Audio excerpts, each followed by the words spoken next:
In this video essay, I will discuss the question, how does the movie Cinema Paradiso from 1988, directed by Giuseppe Tornatore, make use of sound marks to convey censorship, cinephilia and nostalgia? While trying to answer this question, I will get a deeper sense of the term soundmark by Raymond Murray Schaeffer and its relation to the projection box, drawing upon the text by Michael Pigeot. In his book The Soundscape, published in 1977, Schaeffer first makes a basic distinction in analyzing sounds, namely in the signal sound, keynote sound and the sound mark. Whereas the signal sound is a foreground sound that is listened to consciously, the keynote sound is not listened to consciously, it is a background sound, but is vital in creating the soundscape. While having explained these terms briefly, I want to dive into the subject for this video, the sound mark. This term derives from the landmark and refers to a community sound, which is unique or possesses qualities which make it specially regarded or noticed by people in that community. According to Schaeffer, when a sound mark is identified, it deserves to be protected, because sound marks make the acoustic life of the community unique. Now let's move to the first example of the sound mark, the bells. We can classify the sound as a sound mark because of its cultural position that is unique to a community. The Catholic community in Italy precisely. The original purpose of the church bell was to frighten away evil spirits and to attract the ear of God and the faithful. In an account of Christian commentators in Schaeffer's text, there is a mentioning of the bells representing the preacher's mouth. Another account says that the bells are speaking for the dead. Schaeffer mentions that although the church bell is still an important community signal or sound mark, its association with Christian symbolism has diminished or ceased. In this scene, the bells do have a connection with Christianity, but the use of it is mostly to show its conservative aspect, since the last time the preacher rings the bell during the screening, to cut out the scenes that are too provoking according to him, the sounds of the church bells are heard, connecting the preacher and his conservative character to the sound mark of the church bell.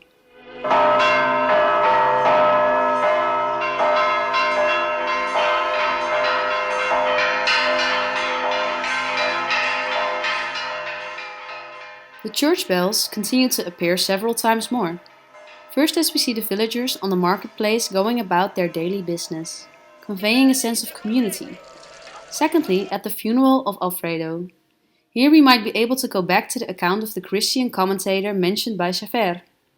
He says the church bell sound speaks for the dead. In this scene, the bells speak for the dead, for Alfredo, also conveying a sense of Christianity, in the sense that Alfredo was a religious man, and the funeral takes place in the Catholic Church.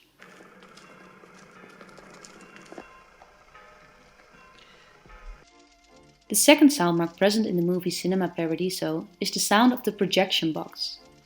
For this sound, it is particularly interesting to look into the text of Michael Pigeot, Sounds of the Projection Box. Here, Pigeot describes the sounds of the projection box as being something that should be analyzed and preserved. This analysis must undergo a sensory ethnography, which would make it an analysis that is subjective and experienced through the senses. If we take this a little further, Pigeot begins to explain how the sound of the projection box gives important sonic cues to the projectionist. Sonic cues play a vital role in the interaction between technician and the instrument, and knowing how to usefully interpret and respond to the sounds was a marker of a skilled operator.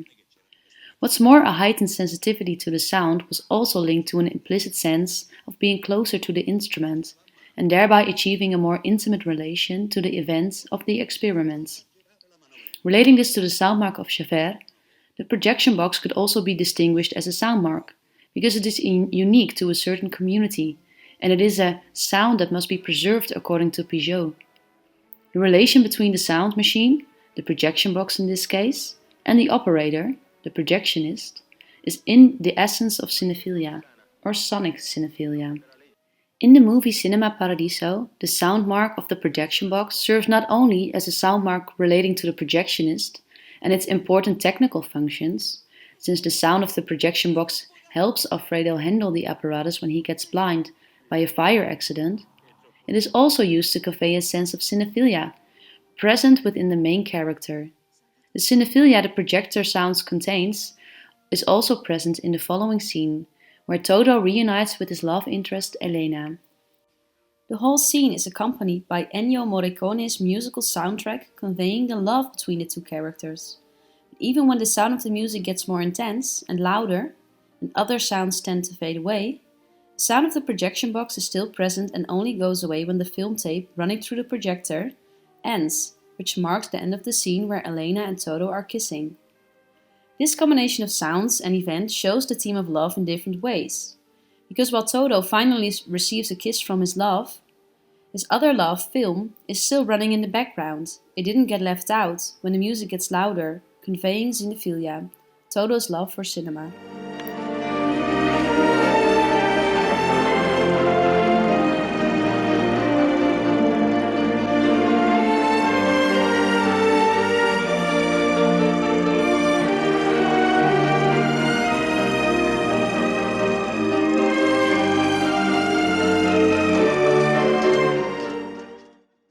To conclude, the church bells on the projection box can be classified as sound marks because of their important aspect to the community. Both Javert and Pigeot mention the importance of preserving these sounds, as they are important for their unique acoustic quality to the community. The community of the Italian Catholic villagers on the one hand, and the community of the projectionists on the other hand in the Cinema Paradiso. The overall use of the church bell sounds give a sense of censorship that the Catholic Church handles, but also the nostalgia of the people in the village, the marketplace. The projection box sound conveys the cinephilia Toto and Alfredo experience, showing its vital technical function on one hand and the importance of love for cinema on the other.